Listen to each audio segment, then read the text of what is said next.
and welcome to today's CBI coronavirus webinar. My name is Kerry Thomas. I'm an editor at a new startup called Tortoise, and looking forward to what I hope will be a great conversation about some of the regional aspects of recovery as we come out of coronavirus. We've got some great guests. I'll introduce them properly shortly, but just to say hello while they're there, we've got Karen Finlayson, who's the regional lead for government and health industries at PwC, the consultancy. And hey, Karen. And we've got Dr. Abigail Taylor, who's from the City Region Economic Development Institute at Birmingham University, City Ready for short. Abigail, hello to you. We'll come to you very soon. I think there's lots of talk about UK PLC and how the country recovers from coronavirus, and understandably, of course, when we can see the kind of figures we've seen this morning about payroll data, and we can see the emerging effect on the economy. So the country is going to have a great deal to contend with. We can see that. But I think what's really interesting about this week is that we're trying to drill down. We're not talking about these issues at a UK-wide level. We're trying to drill down and understand the regional effects, and we're trying to understand what role the nations and the regions of the UK can specifically play in the recovery.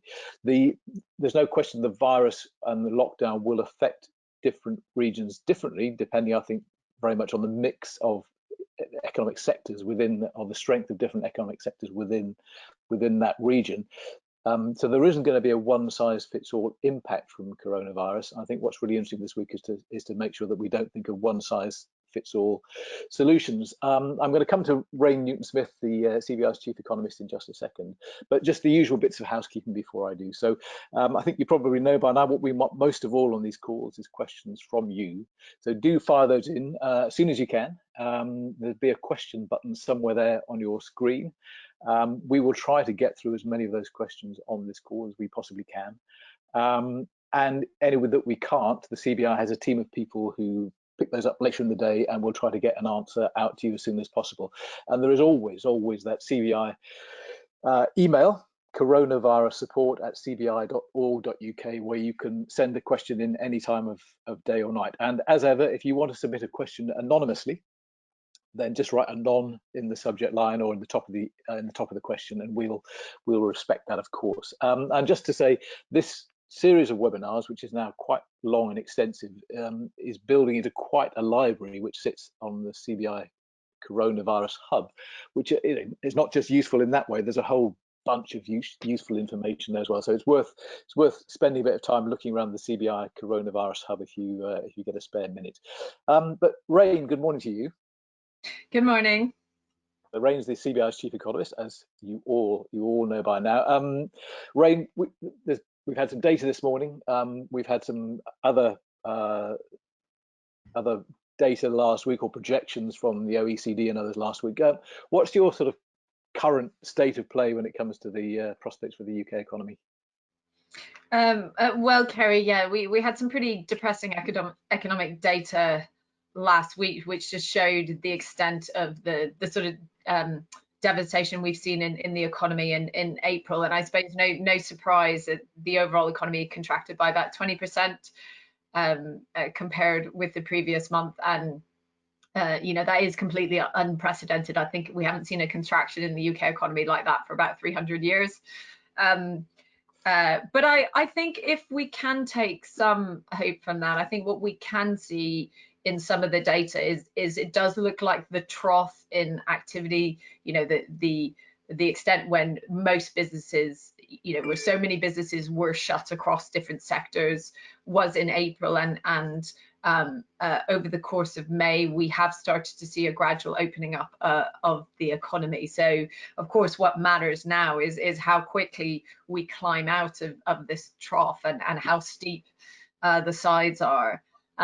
We also had the labour market statistics this morning, and I think it absolutely shows the impact on everyone's working lives, and unsurprisingly, employment contracted.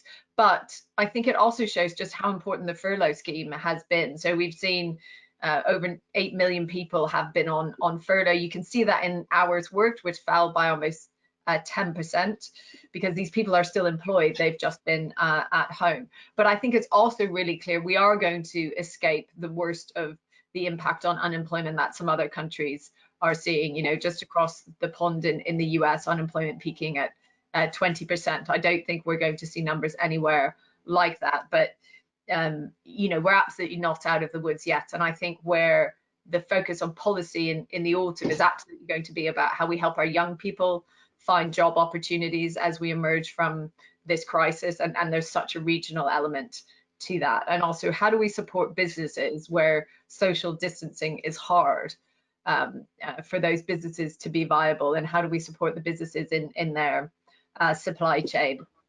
And I think one of the things, as you said, talking about what the OECD put out, is they did, you know, they do show that they think the UK will see a larger, you know, a slightly larger economic contraction than some of our European peers.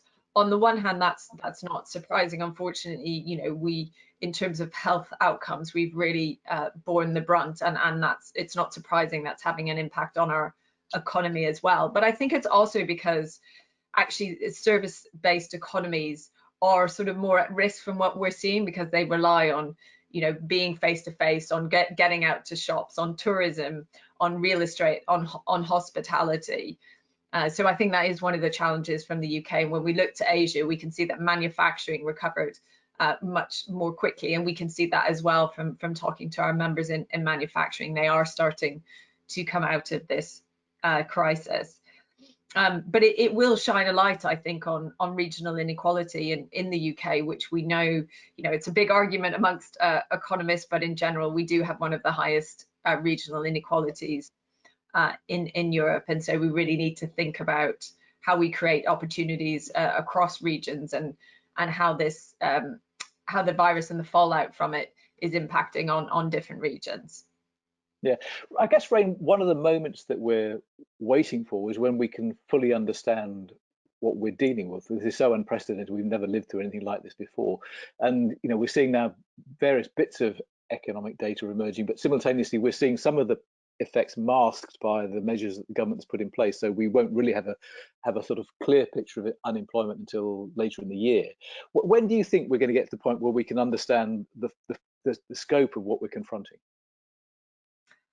I think it's really hard to say, and I do think, look, what happens in over the summer really matters. I think, you know, there are some positive signs. Look, I think we've seen, as shops have opened up, there, you know, people do want to go out and spend. No, it's not at the same pace as, you know, if you compare it with last year, absolutely volumes are down, but there are some positives. And even, you know, look at IKEA, who have realized that actually demand for their business has been so strong that they're now in discussion with the government about returning some of the furlough money that they initially took on board, because they're realizing actually their business is going to fare better than they thought it would. So I think we will see stories of positivity. I think the real challenge will be, you know, where does unemployment end up in about October time, you know, as we come off the furlough scheme? And then where is demand? How much are people going out and spending? Are we starting to, I mean, the economy will be growing relative to where it was in April by that stage, but how quickly will that pickup in growth happen? I think is a real, you know, is one of the really tricky questions. And of course, the other challenge is, I think, you know, in terms of health, we are likely to see some form of second wave across many different countries, and I'm sure the UK won't be immune from that. So part of, you know, I've heard some of the epidemiologists talk about, you know, the summer is how we prepare for the autumn, how we make sure, you know, our NHS is ready, and that we're ready with very targeted measures to deal with, you know, outbreaks where they occur, so we can keep schools operating, transport systems operating, and keep the majority of us able to go to work. Okay. Before I come to Karen and Abigail, just finally with you, Rain, we had a government that was elected in December on a programme that was significantly to do with levelling up. Now, presumably that agenda becomes even more important now, given what we're going to talk about today. Yeah, absolutely. And look, you know, it's something, you know, 4 years ago, we launched a really big project looking at regional inequality in the UK and how we fix that. And part of it is about devolution. The UK is, you know, when I think about internationally, and I grew up in Canada, which is a, you know, a country which is much more devolved than it is here in the UK. And you can see at the moment being able to tailor some of the decisions to how local areas are being impacted really matters. So, you know, we've started to make some progress having metro mayors, but there are many regions who don't have metro mayors. So how do we make sure that every region is able to adapt? And I think I'd point to a couple of things about COVID that we need to think about the regional element. So one is about how people, you know, the ability to work from home. We know that in London, for instance, has one of the, you know, highest abilities to work from home, but also one of the highest reliance on public transport. So they've got some of the benefits, but actually relying on public transport at the moment makes it difficult in terms of being able to get to work and the capacity around there. And it does mean that in some cities we will see more challenges, particularly around, you know, if you think about Wolverhampton, you know, some of the cities where there's still Nottingham, where there's still quite a high, and Birmingham, where there's a high reliance on public transport, but actually there are fewer sectors where it's easier to work from home. So I think that's one of the things that we'll see play out. I think to our mind, what we need to see as we move to the autumn is real progress on the devolution agenda. So, you know, we need the government to set out a framework for devolution. How do we make sure that all regions are benefiting from the ability to tailor decisions and spending to the local area? I think absolutely we want the whole of government to be putting the levelling up agenda at the heart of what they are doing. And one of the things that I really believe in is also reviewing about how we measure what success looks like. And it's not just about, you know, narrow measures of productivity. We need to be thinking about well-being, about happiness, and there's a really interesting interplay with that in regions. We think of London as being our most productive, you know, where productivity is really high, but actually measures of happiness and well-being are low. And the contrast I always make is my parents live in mid Wales. I spent many happy summers there. It's one of the least productive regions of the UK, but it's also one of the happiest. So I think we do need to think about holistic measures. And we talk about the Green Book, which is how the government measures success and the cost benefits of different infrastructure projects. And we probably need a more holistic measure around that. And I think finally, I would absolutely talk about the role of the drivers of productivity at a regional level. So of course, education and skills. How do we make sure that job opportunities are being created in all regions of the UK so we don't see scarring in particular areas? How do we make sure that R&D spending isn't just concentrated, you know, in big universities around London and the South? How do we make sure that that is being shared around equally, because that's so important in generating economic growth? And when we think about the move to a low carbon economy, when we think about our big infrastructure projects as well, making sure that we're connecting regions that need to be connected. And you know, the CBI has long championed the need for HS2, but that unlocking Northern Powerhouse Rail, the connections between our cities in the north of England. And even if we are, you know, more of us are working from home, we still need those big rail connections. And eventually, you know, the role of public transport will become, again, really important into what makes a city livable. And you know, so we really need to get all of these levers of productivity right across all regions in the UK. Right, thank you very much. That's a great scene set, Ranger. Thank you for that. Karen, can I come to you? Because you're the lead at PwC, both on regions and on health. So I suspect you've been quite busy, and it's great to have you with us today. Let me start with a big question. What role do you think, from your vantage point, that regions can play in shaping the sort of recovery we want to have? Yeah, so one of the things I've observed with the regions is, especially because I live in a region as well, although I sort of commute around, is that sense of community, and looking at some of the local businesses, how they've supported local entities, local schools, local health bodies within this pandemic, and can become very creative very quickly without having a massive you know, infrastructure and governance around it to be able to respond to demand. and looking at ways that it can do things very differently, and capitalising on the fact that we've embraced technology. They've had to look at their workforce and use the flexibility of their workforce to remain productive, to be able to respond to the challenge, whether that's around their own challenge as an organisation to remain sustainable and resilient, or whether that has been to provide the local economy. So one of my, I reflect on what's happened where I live, and I live in South Yorkshire, is around the local businesses, the local butchers, the local stores, who have thankfully benefited from having a local footfall. Some of the shops I visited, I've not visited for years, and I think that's great. And I would like to see that maintained in the regions to make sure the money and the skills and the opportunities and the jobs are retained in those localities. So I think for a long time the regions have been the victims of the brain drain. Everybody assumes that living in London is the only way you can survive and be successful. But I would like to, I genuinely have seen some real fantastic opportunities where local regional businesses can actually capitalise on this opportunity.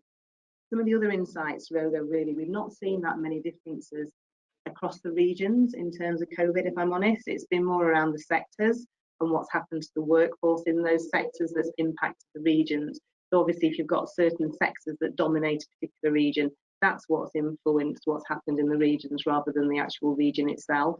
And if we looked at the workforce, we've done a lot of work around stratifying the workforce.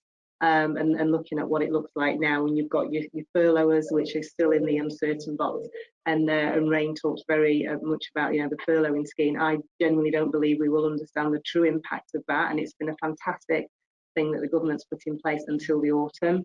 I think there's still a lot of uncertainty that the government are paying those jobs, and then that will have an impact, and again that will see the unemployment rates, I think, rise. We've got the unemployed and the struggling, and so again, one of the unfortunate facts with COVID, it has shown the inequalities. It has shone a light on in inequalities, not just in health, but also if you're in a low income, you have suffered the impacts of COVID even more. And then you've got your employed and stable, and those people who actually have had the opportunity to save money because they're not travelling, they're not going out, they've not been spending money on the social things, on travel, for example. So it's those people who hopefully will be, the people who will be back out, spending money, regenerating the economy, and supporting again the local regions. I don't see people flocking to large shopping centres. I do think people will still maintain that local sense of community and using the local facilities more. So those are some of the trends that we've seen in the regions.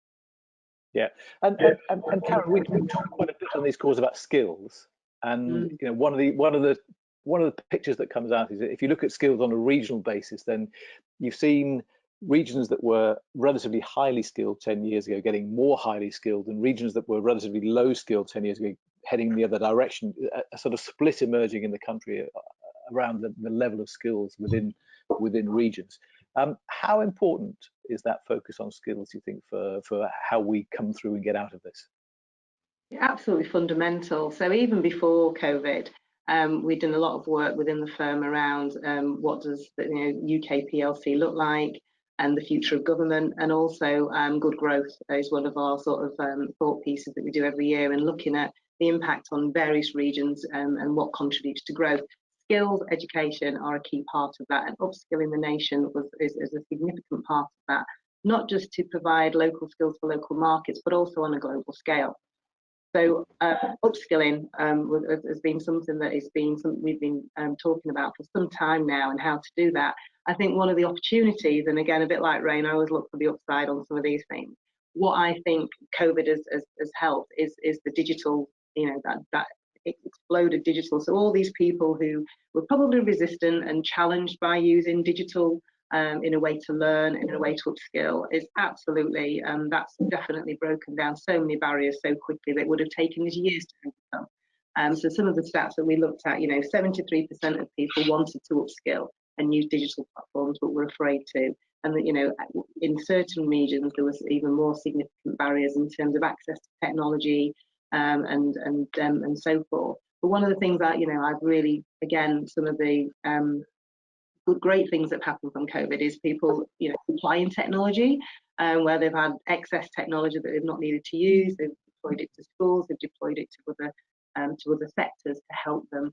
And so I think the upskilling opportunity from this is absolutely huge. Just also to add to that, personal agendas aside, I'm disappointed about the schools and not going back sooner, because I do think that does put us on the back foot from a global and a national perspective.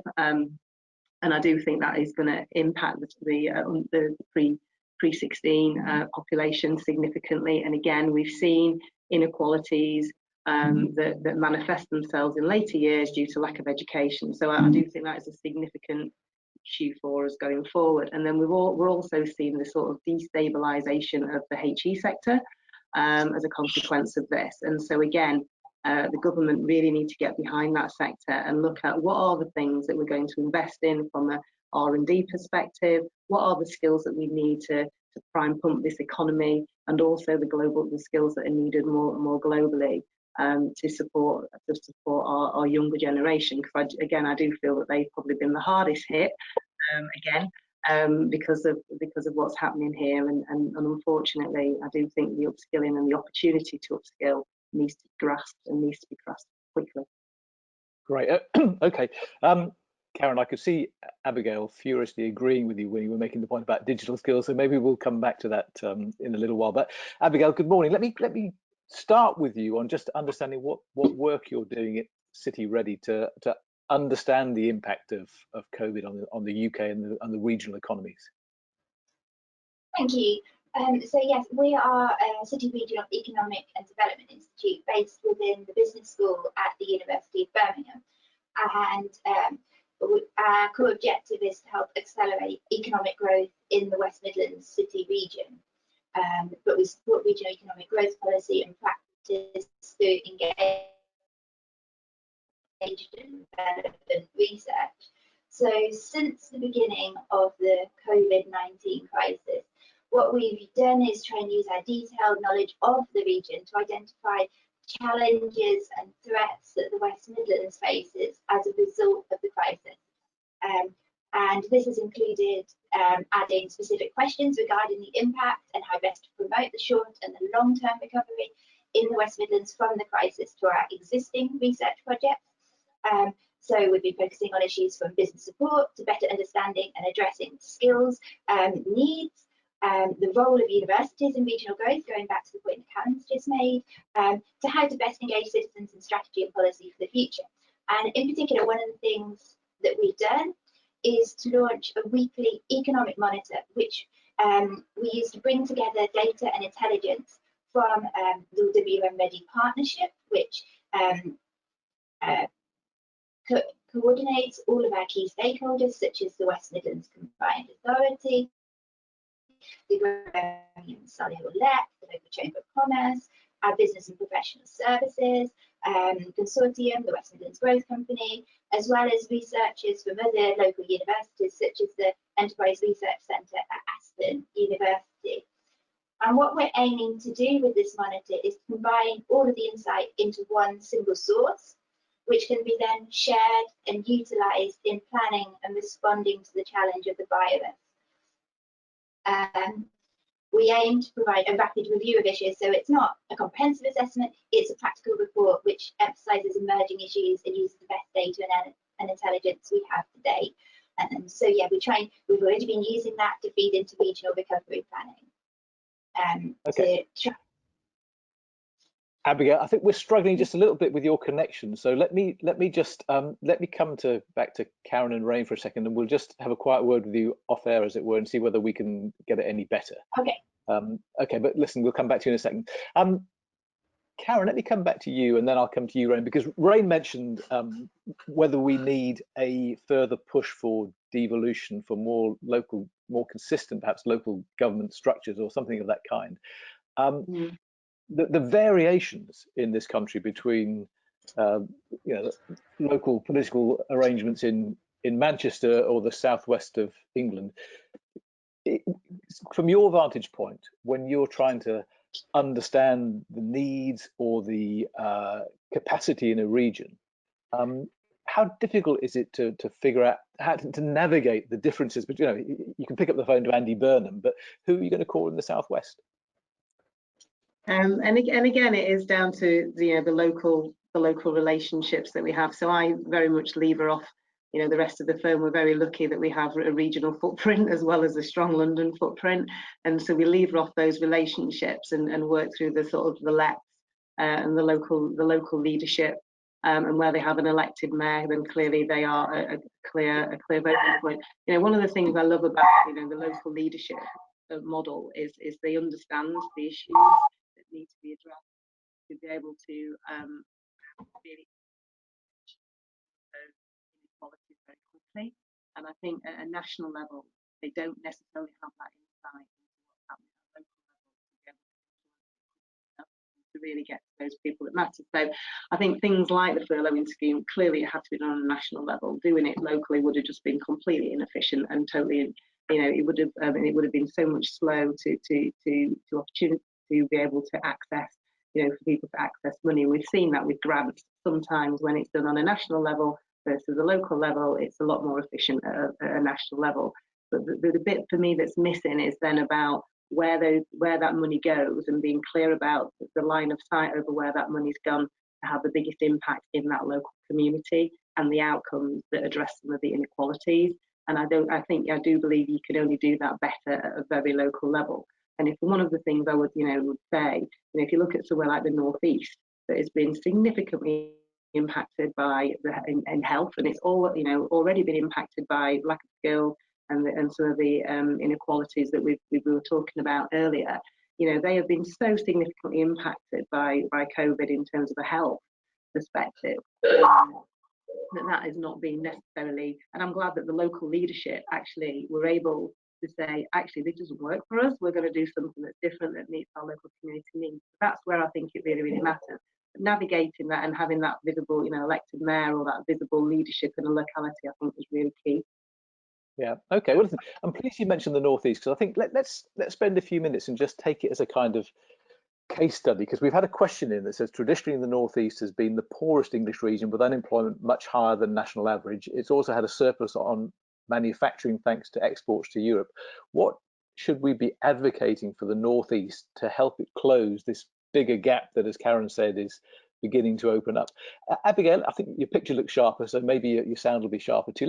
Can I come to you with that question? If we take a region like the Northeast, what kind of steps do you think we should be advocating to put it on the right path? I think that there are a variety of labour market and skills issues. Can you hear me better now? I tell you what, not that much better. So let me come to Rain. Shall I have a go answering? And one thing, Abigail, you might want to try is turning off your webcam, because sometimes that can improve the audio connection. There is love. At least we've managed to see you for part of it, which is lovely. I think I think on the Northeast in particular, that there's a few things. I mean, one of the things I always sort of say about the UK is we're very blessed in that we've got great universities in every region. So there's a lot that can be done to sort of build on that. I think another area as well is, when we talk about transport as well, the airport, air connections actually from Newcastle are hugely important. So, and that's where you do have to think about the different regions. We talk about, rail transport across the west, between Leeds, Manchester, Sheffield and Liverpool, but in Newcastle, actually, it's not just rail. You also need that airport connectivity. And of course roads across to Scotland as well. And I think the other area actually where I think there's a real opportunity for the Northeast is about the low carbon transition. And I know there's been a lot of, if you think about some of the emerging technologies around carbon capture, usage and storage, so essentially how can we suck carbon out of the air and then use some of that as sort of energy, and it's a really emerging technology, and it's somewhere where the UK could really lead the world. And there's a lot of thought that actually you could cite some of that around in the Northeast, and there have been pilots around that. So I think there's certainly something to be said is, can you create a hub around low carbon manufacturing and linking that to some of these new technologies around carbon capture, usage and storage, or hydrogen, and sort of building on the legacy that Newcastle has around and the surrounding region in manufacturing. So I think that's just some examples. And the other thing I'd really echo, just to pick up on what Karen was saying, is just the importance of schools and education, because when we did our work on regional growth, that was the #1 driver. People often think about, you know, the importance of attracting graduates, and that is important, but the majority of your workforce in any area is your school leavers, people who go straight into the workforce after, post 16 or even a post 18. And I think we do really have to think about this younger generation who are missing out on schools, and also those who are thinking about the transition from school into a place of work. That's so hard when you're not actually physically in school. You can't see careers advisors, all of that. So I think we really need to have a focus on that, so we don't end up, with a lost generation of those kids in school who some of whom will have been out of school for 6 months. Yeah, and Or Karen, it's not the same. the same at all. Karen, there's a lot of solutions that we're proposing which feel quite consistent across the country. So green, a sustainable, greener future, those kind of things, a low carbon future, investment in those kind of things. If you, again, just to stay with the idea of what we might recommend for a region like the Northeast, or what the particular qualities are that might help the Northeast come through this, what kind of things do you think could be useful? Yeah, so I think, and Ray mentioned this a bit earlier, around this whole sense of livability and where places where people want to live. And I can remember when we were doing the good growth research, and we did have a conversation actually with the Tees Valley and Combined Authority, and one of that is around that we want to be a place where people are happy and they want to live, and this whole well-being. So, and the Northeast is beautiful. It's sort of, I do visit it quite regularly. So I do think there is definitely something around, if they can capitalise on the sort of well-being, the environmental, a place where people can live, where work from home, and spend more time in their local communities, then I do think that livability factor is quite appealing for the Northeast, personally. I do think that people may make different choices about where they live, especially because remote working now has become the new norm. For many sectors, and people have actually recognised and understood that you don't actually have to work in London to be effective, and we've got people working all over the country, arguably still a lot in London, but they've been able to work quite effectively on clients all over different projects, and it's not necessarily mattered where they're located for now. Anyway, I still think the human contact is important, but I also think there's that the sense of, in terms of, if we look at COVID specifically now in this moment, and the risk of a second wave, those areas that are going to be more worse impacted are those that are more built up, where there's closer proximity of living. And so I think the cities are still kind of seen as an area of risk, whereas obviously in an area where it's more rural, you have the opportunity to be able to manage the virus, I would say, better than you do it in more lived up areas. So the other thing I would say about the Northeast, and again, is that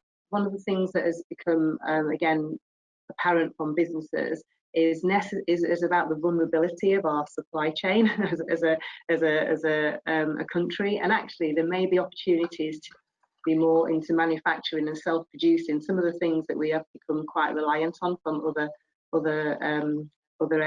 parts of the world, that actually as an economy we could probably start to produce ourselves, and so there is, as arguably, white space in the UK, I think, where we probably need to take the opportunity to capitalise on to strengthen our supply chain. And just quickly to look at the structures that exist that are meant to promote local economic growth. So the LEPs, the local economic partnerships. Karen, how well do you think the LEPs are doing their job? That's a provocative question. It varies. It varies, and I haven't got any specific data. I know we know that in terms of our good growth index, there are definitely there are certain things that are having a better impact in some areas than others. And I'm not avoiding answering the question. It's just I've got no comparable data in front of me, so I don't want to say something that I'll be held to. But for me, it's about pace now. It's about opportunity, and it's about pace. Less talking, more doing. We are definitely going to see if we don't capitalise on we've had the dip. We know that's going to happen, but we really do need to get back up on that curve.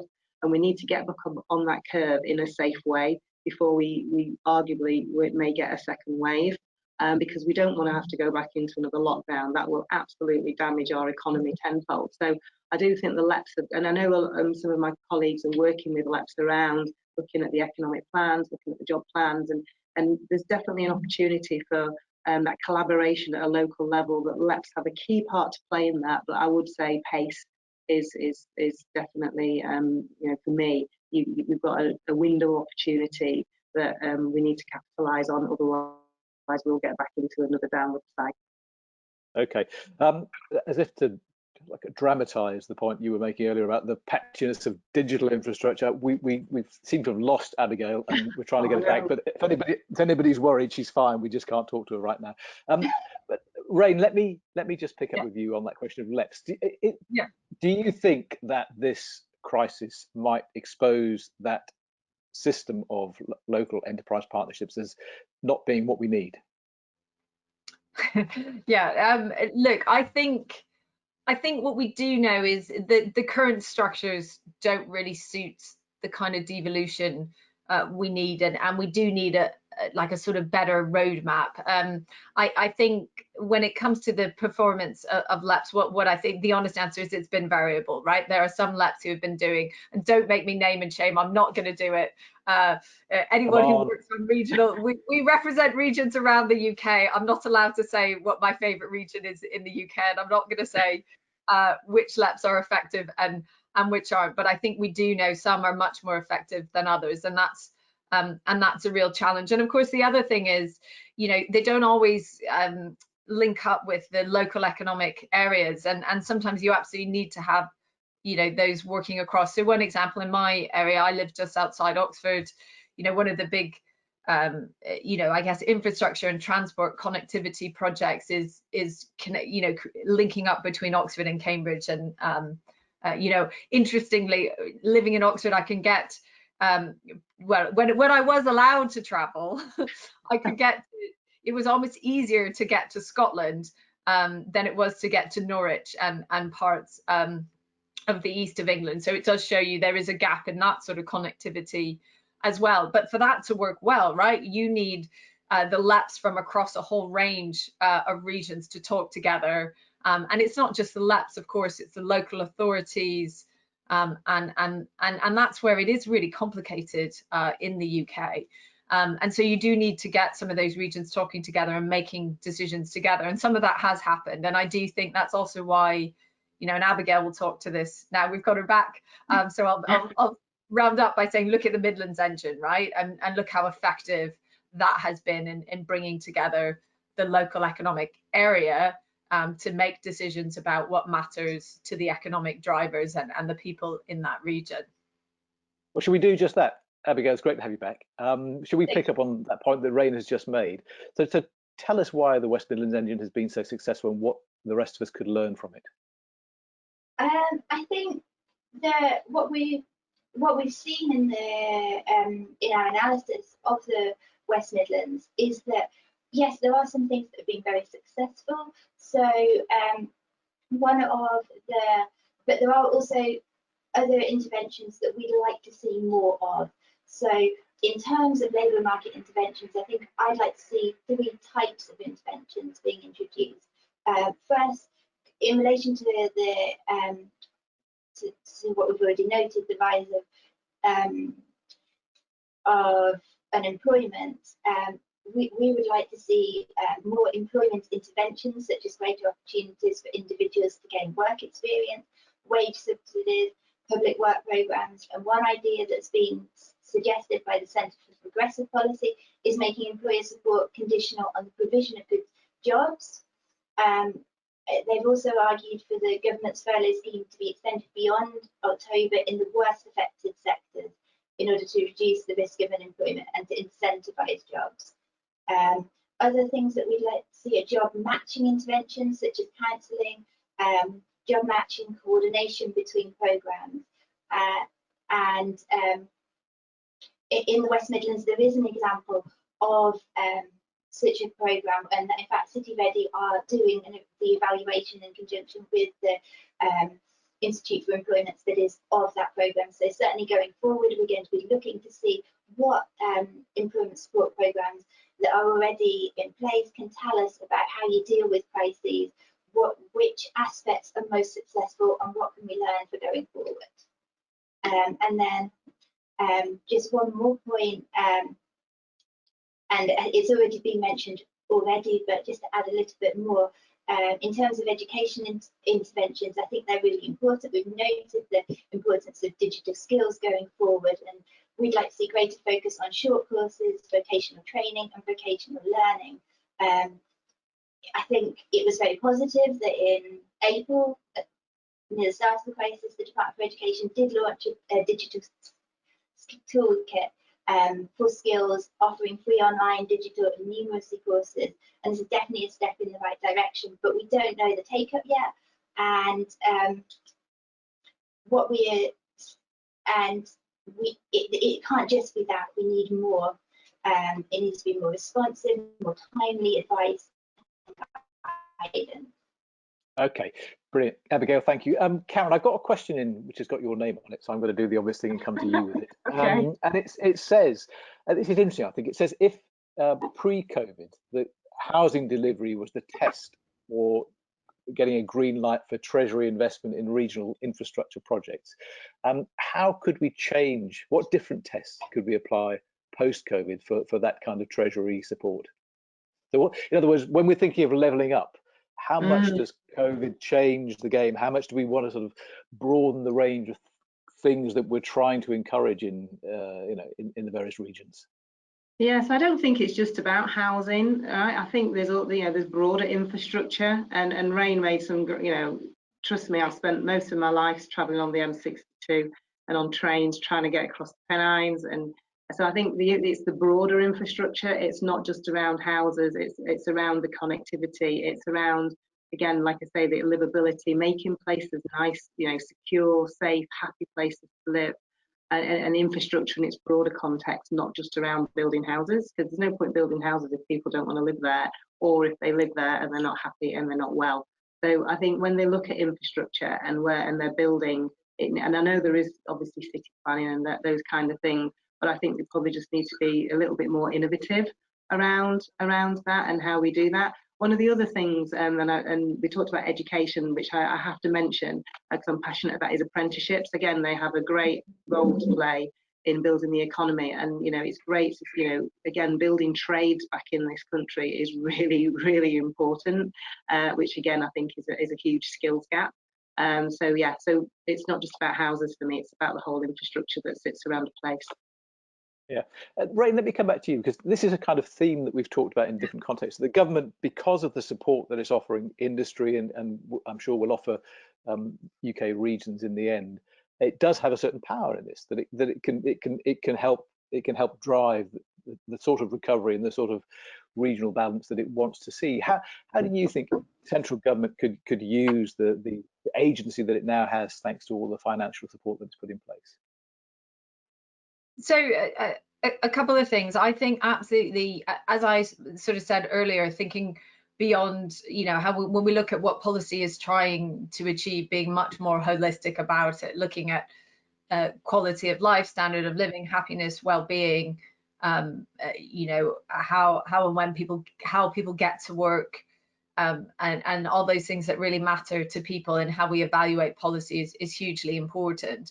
But also really in every policy that we're doing, really thinking about what it means for different regions in the UK. Even just asking those questions, I think is really important, rather than sitting in Westminster and determining policies. And thirdly, let's go further and faster on devolution. I think we've seen where it works well. It's been hugely effective. And even look in how the recent crisis, using local authorities to disperse the grants to support local businesses has been hugely important. And I think in the second phase of this crisis, we're going to see more, a bigger need for that. Let local areas decide which businesses they want to really help, what kind of jobs they want to create, and let's support them in doing that. Great. Okay, look, we are out of time, amazingly. Karen, Abigail, Rain, thanks all so very much. Just time to say very quickly, tomorrow in the webinar, we are in discussion with the Shadow Business Secretary, Ed Miliband. So I'm sure we'll touch on some of the things we've talked about today, but that's tomorrow at 10 o'clock for today. Thank you very much for joining us.